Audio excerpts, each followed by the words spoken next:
Anna is a 12-year-old female in our Year 8 physical education class.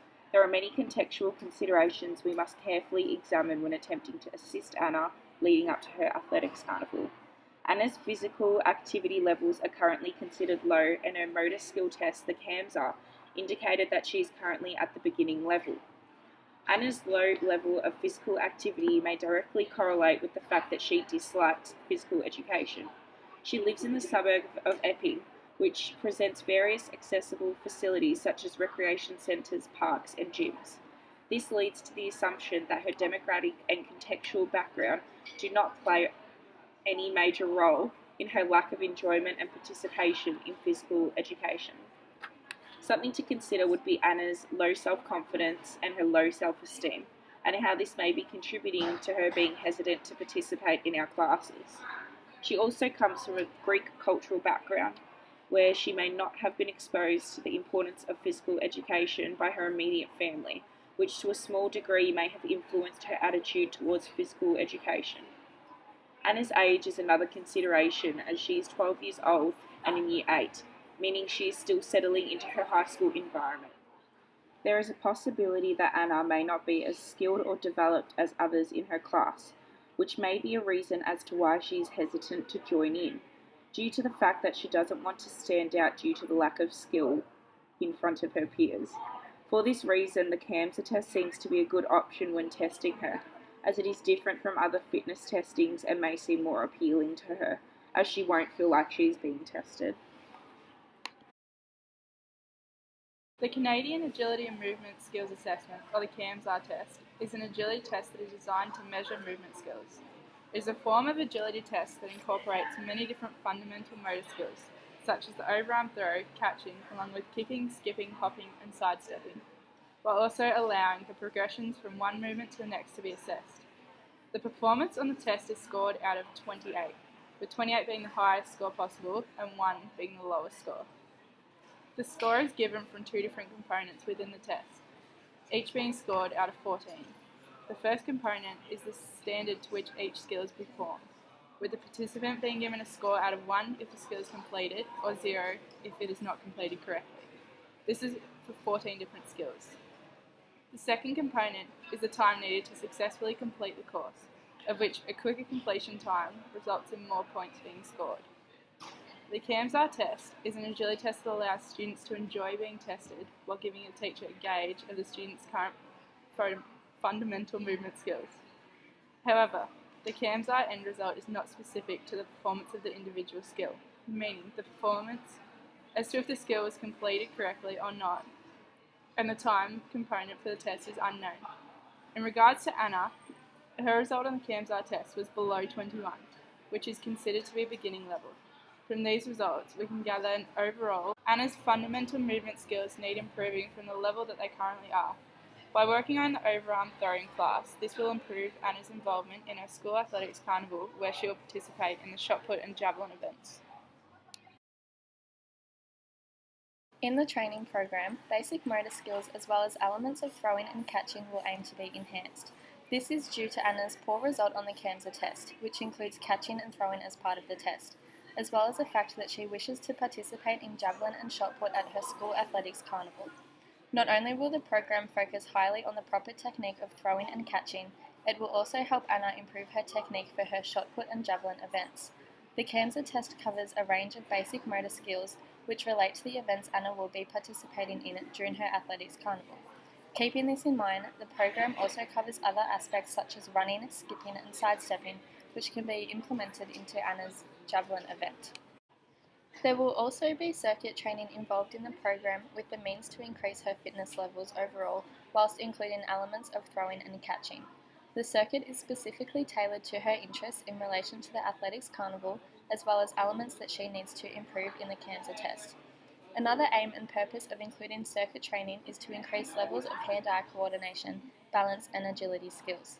The circuit training will help Anna in her future classes and events, and also encourage her to perform at a higher standard the next time she takes part in the CAMSA test. The circuit training aims to increase her endurance, and as she improves her physical education, it may also encourage her to enjoy participating in sport.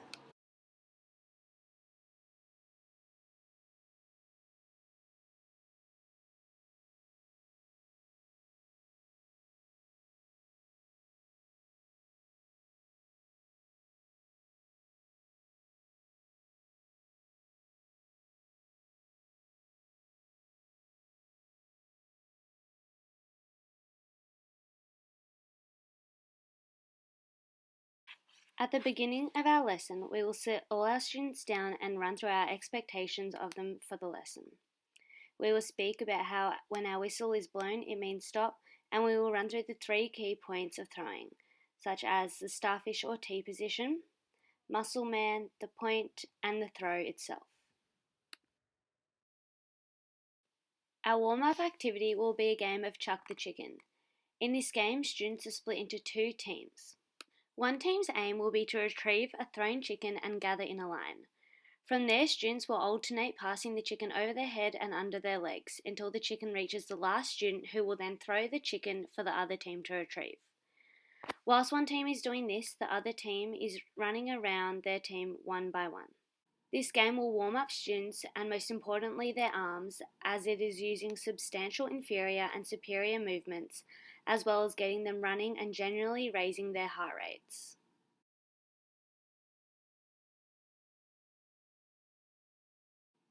The first component of the main body of our lesson will include a circuit.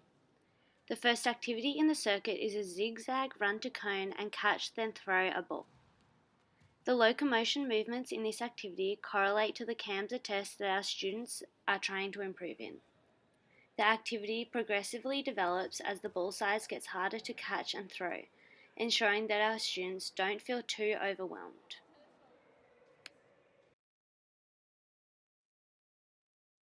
The second activity in the circuit will be a beanbag throw into hoop or circle.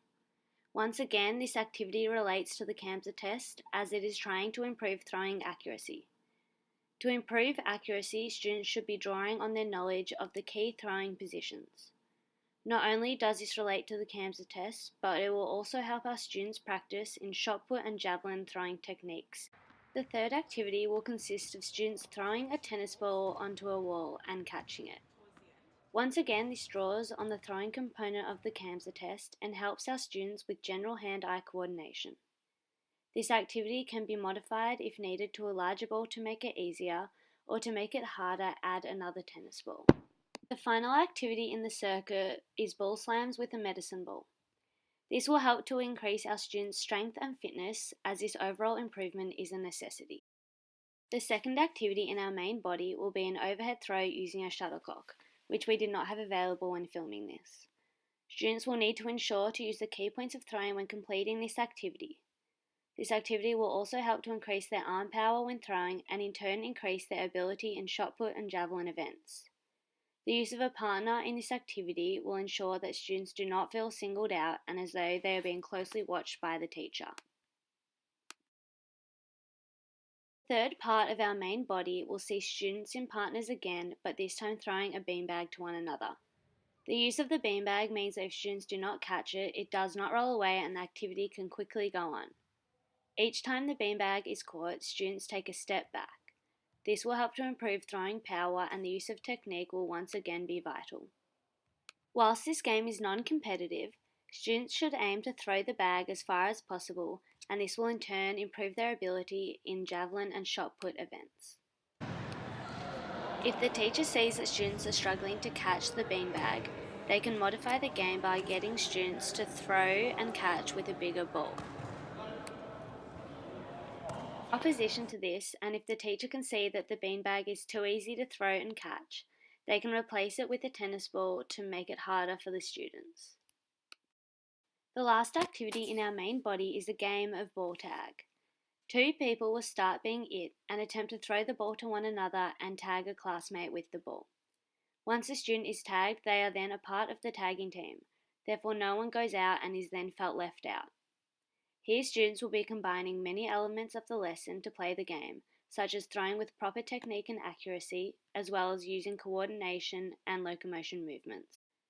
In our closure, we will play a quick few games of traffic lights to ensure that students are still paying attention to our verbal cues and instructions.